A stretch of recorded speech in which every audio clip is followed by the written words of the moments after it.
மாதிரி எண்ணெய் குளியல். இவங்களுக்கு வந்து எண்ணெய் குளியல்லையே விளக்கெண்ணெய் வந்து இவங்களுக்கு ரொம்ப அதிகமாக வந்து உபயோகப்படுத்தக்கூடிய ஒரு ஆள்னு பார்த்தீங்கன்னா பித்த தேய்நீர் தான். இந்த பித்தம் தான். பித்தம் அதிகமாக இருக்குது அப்படின்னா கண்டிப்பாக வந்து வாரம் ஒரு முறையாவது அட்லீஸ்ட் இந்த விளக்கெண்ணெயை வந்து தேய்ச்சி குளிக்க பழகிக்கணும். அப்படி தேய்ச்சி குளிச்சா மட்டும்தான் இவங்களுக்கு வந்து உடல் உஷ்ணம் இந்த பித்தம் கம்மியாகி ஒரு நார்மலுக்கே வருவாங்க.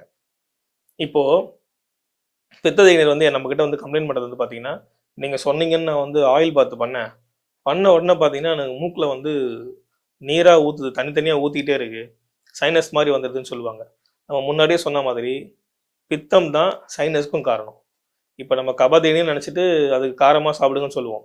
இவங்க காரமாக சாப்பிட்டா அதிகமாக உடல் உஷ்ணமாகி வயிறு எரிச்சல் புண்ணு வந்துடும். கூலிங்காக சாப்பிட்டா உடனே கோல்ட் ஆகிட்டு தண்ணி ஊற்றும், தொண்டையில் சளி கட்டிக்கும், சளி தொந்தரவு வந்துடும்.